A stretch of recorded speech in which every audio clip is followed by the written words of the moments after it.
Hola amigos, ¿cómo están? Bienvenidos a un video más de Libros, Lectoras y sus lectores. Y en esta ocasión vengo a hablarles sobre un libro muy peculiar,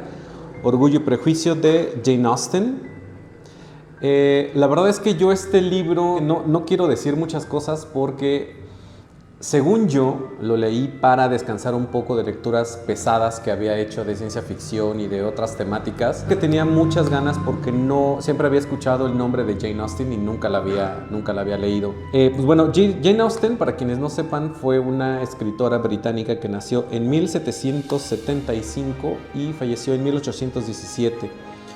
Y se hizo famosa por ser precisamente novelista, pero pues si estamos hablando de 200 años, un poquito más de 200 años de que se escribieron estos libros, la riqueza de esta novela, al menos de Orgullo y Prejuicio, es que está empapada de toda la visión que tenían las mujeres respecto al matrimonio.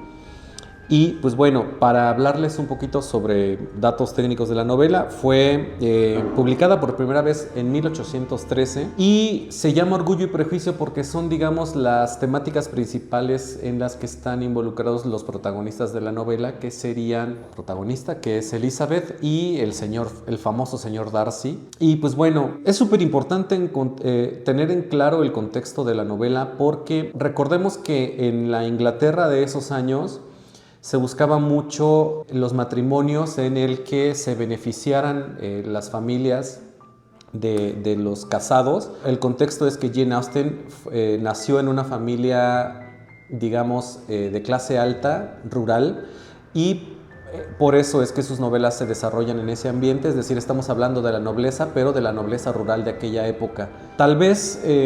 si no tenemos muy clara la estética de este tipo de ambientes, la película del 2005, protagonizada por Keira, está muy bien como ambientada, con un trabajo histórico muy interesante, y de la cultura y sobre cómo se concebía el matrimonio en ese entonces, y también la visión femenina precisamente de esos matrimonios. Orgullo y Prejuicio es su novela más famosa. Y algo interesante de Jane Austen es que por la vida que tuvo siempre acababan sus novelas de manera feliz, es decir, siempre se volvían, más bien siempre se reproducía como él y vivieron felices para siempre, pues más o menos es esta novela. La adaptación de la película es muy buena, aunque hay algunas diferencias por cuestiones precisamente de cambiar el lenguaje de la historia, cambian, por ejemplo, el orden de algunas cosas. Sin embargo, las dos obras son bellísimas, especialmente el libro. Y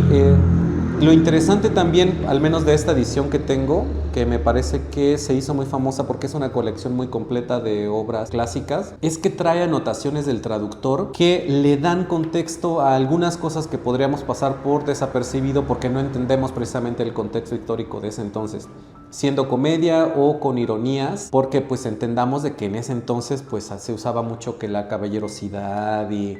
el hecho de que los hombres ricos pretendieran a las mujeres y les hicieran proposiciones y hablar del dote y ese tipo de cosas en el ambiente británico de esos años, ¿no? Entonces, pues bueno, es más o menos las impresiones que tengo sobre Orgullo y Prejuicio. No quiero hablar mucho más de él porque me siento un poco con las manos atadas porque no estoy muy empapado de la obra y sobre todo de Jane Austen, pero la verdad sí se los recomiendo. No es un libro muy largo, pero sí no es un libro que al menos leí así como de rapidito,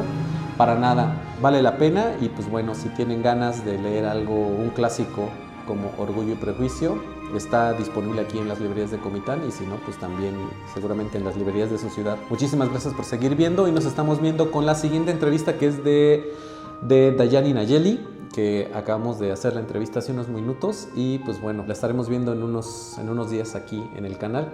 Recuerden que estamos en Facebook como Libros, Lectoras y sus lectores, en YouTube, y ya acabamos de subir todos los episodios a Spotify, Apple Podcast y Amazon Music, así que pues si no nos pueden ver pero sí nos pueden escuchar, pues ahí estamos. Muchísimas gracias y nos vemos en la siguiente entrega.